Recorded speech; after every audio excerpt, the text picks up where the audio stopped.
आदाब, नमस्कार। The red mic में आपका स्वागत है। मैं हूं सौरभ शुक्ला।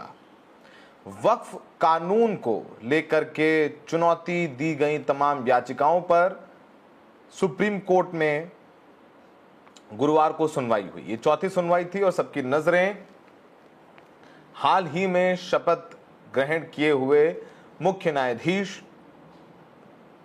गवई पर थी।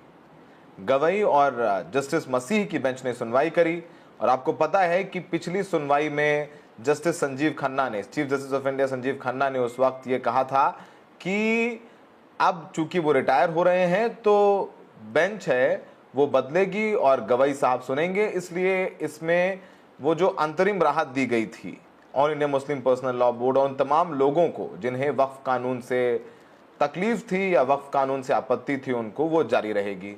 तो पहली बात तो सुप्रीम कोर्ट में आज केंद्र सरकार की तरफ से तुषार मेहता पेश हुए। उन्होंने कहा कि अंतरिम राहत जो दी गई थी, अंतिम राहत क्या थी कि वक्फ बाय यूजर वो जारी रहेगा। इसके अलावा अंतरिम राहत थी कि केंद्र सरकार ना नया वक्फ काउंसिल गठित करेगी, ना ही राज्य सरकारें वक्फ बोर्ड बनाएंगी, क्योंकि आपत्ति इस बात से थी कि वक्फ बोर्ड और वक्फ काउंसिल में गैर इस्लामी लोगों को शामिल किया जाएगा, गैर मुस्लिम को शामिल किया जाएगा, इस बात से भी आपत्ति थी। तो सुप्रीम कोर्ट ने उस पर भी रोक लगा दी थी। तो ये कुछ अंतरिम राहत दी गई थी और ये भी कहा था कि केंद्र सरकार जवाब दे। केंद्र सरकार ने अपना हलफनामा भी दायर कर दिया था। तो आज तुषार मेहता साहब ने कहा कि जो अंतरिम राहत दी गई थी इस पर विचार होना चाहिए, इस पर सुनवाई होनी चाहिए और हमें लगता है कि अंतरिम राहत नहीं दी जानी चाहिए। इसके बाद तुषार मेहता ने कहा कि हमने एक बहुत बड़ा हलफनामा दायर किया था और उसमें हमने ये बताया था कि हम ये वक्फ कानून क्यों लेकर के आए हैं और किस तरीके से वक्फ की संपत्तियां कई गुना बढ़ गई हैं। इसके अलावा वक्फ की ज़मीनें इतनी ज़्यादा हैं कि इन्हें मैनेज करने के लिए कुछ गैर मुसलमानों की भी ज़रूरत पड़ेगी, इसलिए हमने वक्फ काउंसिल और वक्फ बोर्ड्स में उनको शामिल करने की बात कही। तो एक बहुत बड़ा तगड़ा हलफनामा कोर्ट में दायर किया था। तो तुषार मेहता ने कहा कि हम एक नोट भी हम दाखिल कर सकते हैं और कपिल सिब्बल अपीयर हुए। दूसरी तरफ से all India Muslim personal law board और जमीयत उलमा हिंद, असादुद्दीन ओवैसी, इमरान मसूद, तमाम लोग इसके खिलाफ कोर्ट गए। तो उन्होंने कहा कि उन्होंने ऑलरेडी एक नोट, जो भी आपत्तियां हैं वक्फ कानून को लेकर के, उन्होंने ऑलरेडी दाखिल कर दी हैं। तो मुख्य न्यायाधीश ने कहा कि जरा उन्हें पढ़ने के लिए वक्त चाहिए, उन्हें देखना होगा। इस बीच विष्णु शंकर जैन भी बोल पड़े बीच में। अब विष्णु शंकर जैन आप जान ही रहे हैं कौन विष्णु शंकर जैन, जो काशी विश्वनाथ मंदिर में ज्ञानवापी मस्जिद मामले में गए थे कोर्ट।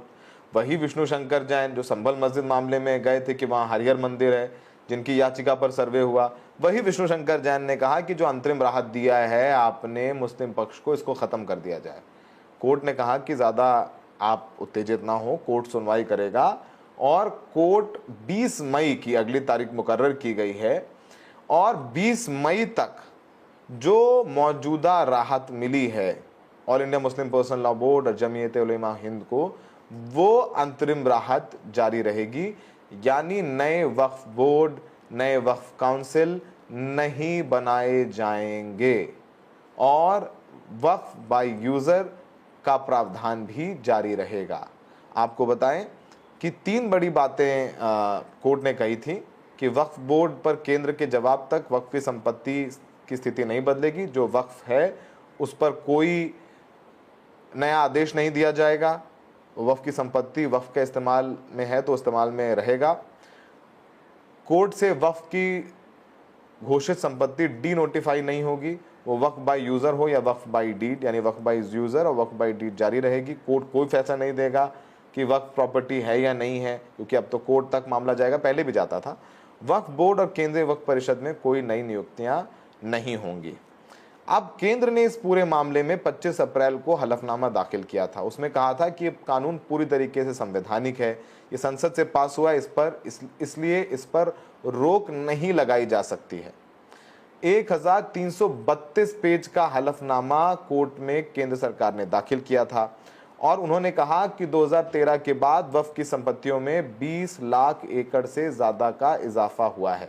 इस वजह से कई बार निजी और सरकारी ज़मीनों पर विवाद हुआ। वहीं all India Muslim personal law board ने सरकार के आंकड़ों को गलत बताया था और उन्होंने कहा था कि कोर्ट में केंद्र सरकार ने झूठा हलफनामा दिया था और कहा जिसने ये झूठा हलफनामा दिया है उस अधिकारी पर कार्रवाई हुई। और नए वक्फ कानून के खिलाफ सुप्रीम कोर्ट ने हमने पहले बताया है कि 150 से ज़्यादा याचिकाएं दाखिल हुई, लेकिन कोर्ट मुख्य 5 याचिकाओं पर ही सुनवाई करेगा, जिसमें असादुद्दीन ओवैसी की याचिका भी शामिल है।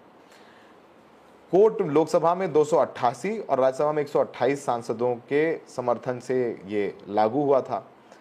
अब सॉलिसिटर जनरल ने कहा कि ये जो वक्फ कानून लाया गया है उसमें बहुत सारे लोगों का, हजारों लोगों के राय शुमारी के बाद उस कानून को बनाया गया है। ये कहा गया कि ये बहुत विचार विमर्श करने के बाद बिल बनाया गया और संसद से पास हुआ है, तो कोर्ट इसमें दखल नहीं दे सकता। लेकिन सुप्रीम कोर्ट ने क्या कहा था उस वक्त? चीफ जस्टिस हमारे देश के संजीव खन्ना सुनवाई कर रहे थे, उन्होंने बोला नहीं, हमारी ये जिम्मेदारी है कि हम देखें कि कोई कानून बना है वो संविधान के मुताबिक है या नहीं है। 3 बड़ी बातें कही गई थी याचिका में कि कानून संविधान के अनुच्छेद 14, 15 और 25 का उल्लंघन है, जो कि धार्मिक स्वतंत्रता की बात है। 26 जो धार्मिक मामलों की प्रबंधन की स्वतंत्रता, यानी अगर कोई धार्मिक मामला है, रिलीजियस कैरेक्टर है, तो उसके मैनेजमेंट की भी स्वतंत्रता है धर्म के हिसाब से। और 29 अल्पसंख्यक अधिकार, माइनॉरिटी राइट्स, और 300A संपत्ति का अधिकार का उल्लंघन करता है। यह भी कहा गया कि वक्फ बोर्ड में गैर मुसलमानों को शामिल करना, डिस्ट्रिक्ट कलेक्टर को वक्फ संपत्ति का फैसला करने का अधिकार, यानी सरकारी दखल अंदाजी है। अब जाहिर सी बात है, अगर वक्फ जमीन को लेकर के सरकार से ही कोई विवाद है और डीएम फैसला करेगा तो जाहिर सी बात है डीएम की नियुक्ति सरकार करती है, तो क्या वो सरकार के खिलाफ जाएगा? इस बात को लेकर के भी चर्चा हुई। और उन्होंने कहा कि ये कानून है मुस्लिम समुदाय के साथ भेदभाव करता है क्योंकि अन्य धार्मिक ट्रस्टों पर समान प्रतिबंध नहीं है। तो ये सब सारी बातें जो हैं वो कोर्ट में कही गई। अब 14 बदलाव हुए हैं, बहुत सारी प्रक्रियाएं हैं, बहुत देखना होगा, क्योंकि उस समय सुप्रीम कोर्ट में सुनवाई के दौरान chief justice of India Sanjeev Khanna ने पूछ भी लिया था तुषार मेहता साहब से, केंद्र सरकार से, आप बताइए कि क्या कोई मंदिर के इदारे हैं या मंदिर की प्रॉपर्टी एंडाउमेंट्स हैं जहां पर गैर हिंदुओं को बोर्ड में शामिल किया गया हो। इस पर तुषार मेहता जवाब नहीं दे पाए थे।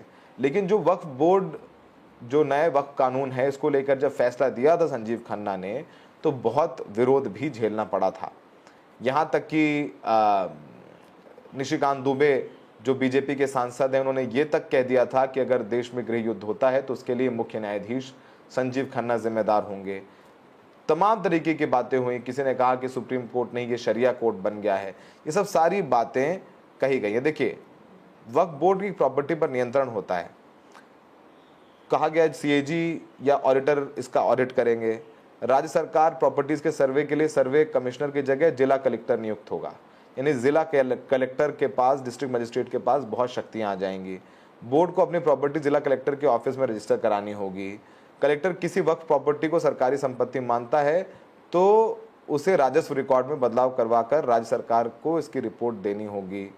जब तक कलेक्टर किसी भी विवादित प्रॉपर्टी रिपोर्ट नहीं देते, उसे वक्फ प्रॉपर्टी नहीं माना जाएगा, यानी सरकार के फैसले ना लेने तक प्रॉपर्टी को वक्फ बोर्ड कंट्रोल नहीं कर सकता।